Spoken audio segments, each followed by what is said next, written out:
What's going on, everyone? Well, I'll tell you. Today on RAD Builds, I'm going to be showing you how to build part 3 of my ODM gear. And that is the main unit. Now this thing may look really complicated to make, but it's actually not because it's mostly made out of craft foam. And I've included free templates in the description for you to use. And now, let's get to the build. For this build, I recommend having 6mm foam, 4mm foam, 2mm foam, straws, liquid super glue, painter's tape, pencil, an X-acto knife, scissors, a paintbrush, black paint, silver spray paint, black plasti-dip spray paint, a paper towel, and a heat gun. And you also need to print out the free template in the description. Now you'll notice there are different lines, and the solid lines are for cut lines, the dashed lines are for score lines, the dotted lines are for glue lines, and the shaded lines are where you need to bevel. And I'll tell you which pieces and which direction you should bevel.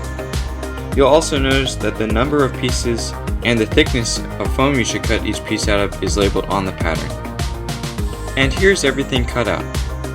First, I use super glue to glue pieces number 1 and 2 together along the glue line. And then after that, I used an X-acto knife and cut down a straw to a little over 1 inch long and glued that into the scored circles marked on the pattern.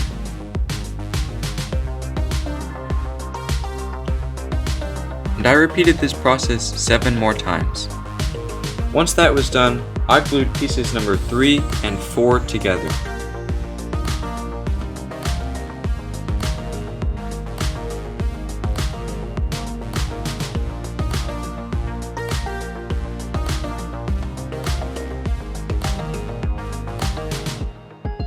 After that, I made a circle of glue about 1.5 inches away from the center, and then I glued the 2 pieces together.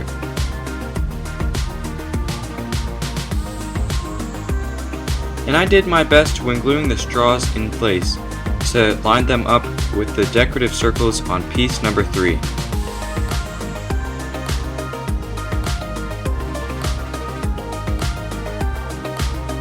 Once that was done, I took 8 of the piece number 5s and I put them together on a piece of painter's tape.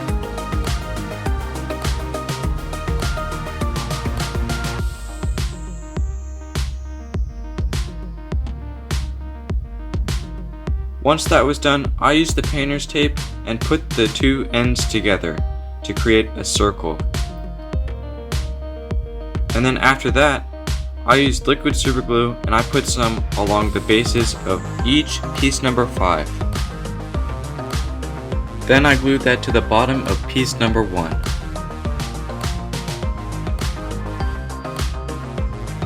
Now I'm going to be gluing piece number 6 to the ends of each piece number 5. And you'll notice the beveled edge is facing downwards. Once that is done, you can build the other side the same way. Now I'm going to be working with pieces 7 through 12. For most of the score lines, I've been using an X-acto knife and sometimes a ruler. But you'll notice in the corners of piece number 9 there are these tiny little circles. And to make these, I just use a pencil and stab the foam.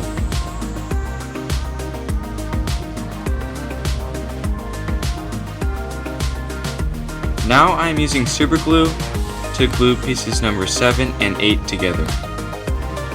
And you'll notice on piece number 7 I've beveled the edge. And this is just a nice detail that you can see on the pattern that I wanted to add. After that, I glued these pieces to piece number 10.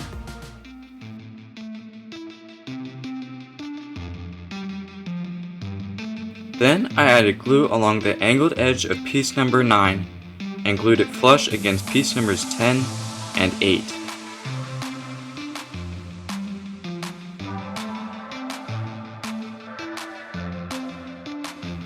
After that, I glued piece number 11 flush against piece number 9 and piece number 7.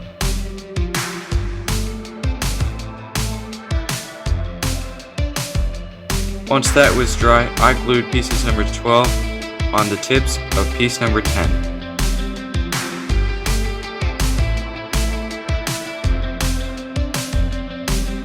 Now it's time to put everything together. And to do this, I added super glue along the angled side of piece number 6 and I glue that to the back of piece number 10.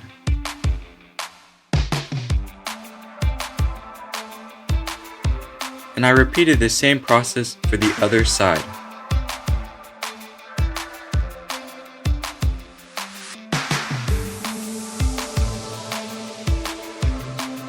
To help stability, I added some glue along the edges of the piece number 5s and piece number 10 and pushed them together to make the connection stronger. I did the same thing for the other side. Now I'm using a heat gun to seal the foam. This also opens up any score lines made earlier, and it helps make the foam ready for paint.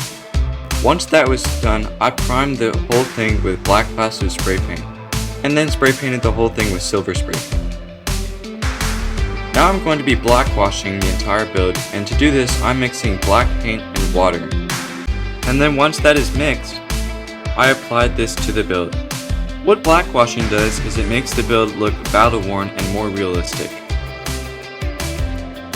Once that was done, I wiped away most of the paint with a paper towel, but I made sure to leave some behind because it helped make the whole build look more lifelike.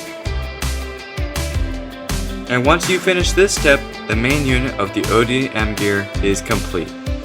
If you decide to make this prop using this video, you can tag me on Instagram or Twitter at radbuilds3000.